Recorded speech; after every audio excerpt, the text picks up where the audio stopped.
वहीं आगे बढ़ेंगे। आरएसएस ने एक बार फिर बीजेपी पर निशाना साधा है। आरएसएस के वरिष्ठ प्रचारक इंद्रेश कुमार ने लोकसभा चुनाव में बीजेपी की हार पर तंज कसा। उन्होंने कहा कि राम सबके साथ न्याय करते हैं। जिस पार्टी ने भक्ति की लेकिन अहंकार आ गया तो भगवान राम ने उसे पूरी ताकत नहीं दी। बता दें कि 2024 में भी राम राज्य का विधान देखिए लोकतंत्र के परम में कैसा है। जिन्होंने राम की भक्ति की पर धीरे धीरे अहंकार आ गया, उस पार्टी को सबसे बड़ी पार्टी घोषित कर दिया। और उसका और जो पूरा उसको मत मिलना चाहिए, जो शक्ति मिलनी चाहिए, वो भगवान ने अहंकार के कारण दिया। जिन्होंने राम का विरोध किया उनमें से किसी को भी शक्ति नहीं दी। सब मिलकर भी नंबर 1 नहीं बने, नंबर 2 पर खड़े कर दिए। तो वहीं इससे पहले आरएसएस प्रमुख मोहन भागवत ने भी बीजेपी पर हमला किया था। उन्होंने कहा था कि जो अहंकार नहीं करता है वही सही अर्थों में सेवक कहलाने का अधिकारी है। यही नहीं, भागवत ने अपने बयान में मणिपुर हिंसा का भी जिक्र किया था। अब 1 साल से मणिपुर शांति की राह देख रहा है। उसके पहले 10 साल शांत रहा। पुराना गन कल्चर समाप्त तो हो गया ऐसा लगा, और अचानक जो कलह वहां पर उपज गया या उपजाया गया, उसकी आग में अभी तक जल रहा है, त्राही त्राही कर रहा है। कौन उस पर ध्यान देगा? जो हुआ वो क्यों हुआ, कैसे हुआ, क्या हुआ, ये अपने देश के प्रजातांत्रिक तंत्र में प्रति 5 वर्ष होने वाली घटना है, होती है। उसके अपने नियम है, डायनेमिक्स है, उसके अनुसार होता है। समाज ने अपना मत दे दिया, उसके अनुसार सब होगा। क्यों कैसे इसमें संघ के हम लोग नहीं पढ़ते। वहीं आरएसएस का बीजेपी के खिलाफ हमलावर रुख अपनाने के बाद सियासी बयानबाजी तेज हो गई है। जहां कांग्रेस नेता सुरेंद्र राजपूत ने आरएसएस पर पलटवार करते हुए हमला बोला, तो आचार्य सत्येंद्र दास ने इंद्रेश कुमार के बयान पर पलटवार करते हुए कहा है कि बीजेपी को अहंकार नहीं हुआ है। आरएसएस को कोई पूछ नहीं रहा है, और इंद्रेश कुमार जी, अहंकार ना नरेंद्र मोदी जी का रहा, ना भाजपा का रहा, ना ही आरएसएस का रहेगा और ना ही आपका रहेगा।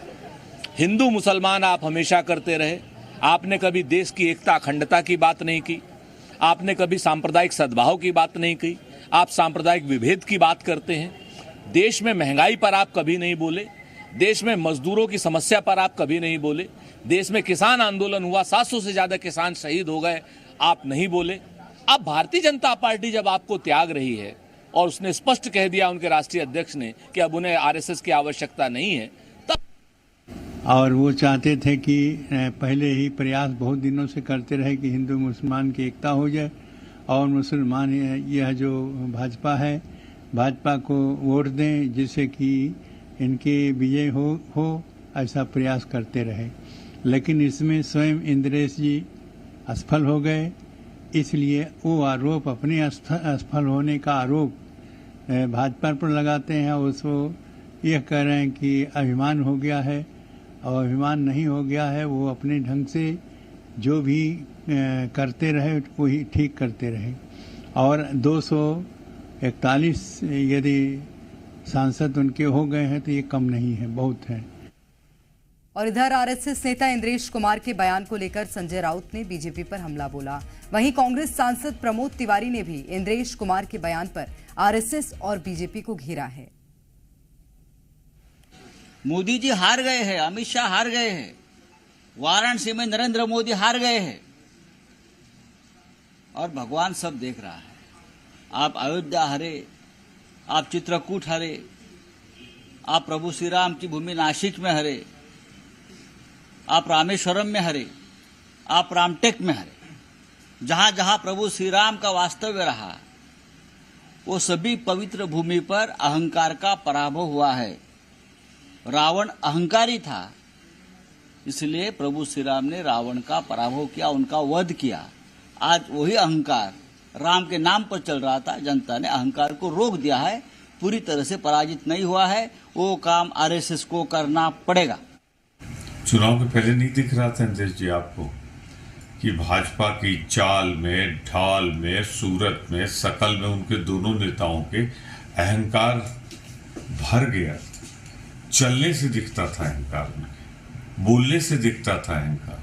कितनी गालियां दी उन्होंने विरोध पक्ष के नेताओं को, तब तो आप खामोश रहे, भागीदार रहे उनके गुनाह में। जब आज उनकी सरकार नहीं बनी, चुनाव समाप्त हो गया, तब आप सर्टिफिकेट जारी कर रहे हो। अब आपके सर्टिफिकेट की कीमत क्या रहेगी? और जिनको आप अहंकारी बता रहे हो वो तो इटली घूम रहे हैं, कौन सुनेगा आपकी?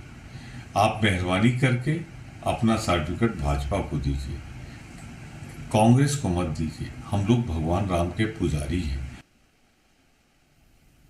तो इन सब सियासी बयानबाजियों के बीच बड़ी खबर आपको उत्तर प्रदेश से बताते हैं, जहां पर संघ प्रमुख मोहन भागवत से मुलाकात करेंगे सीएम योगी।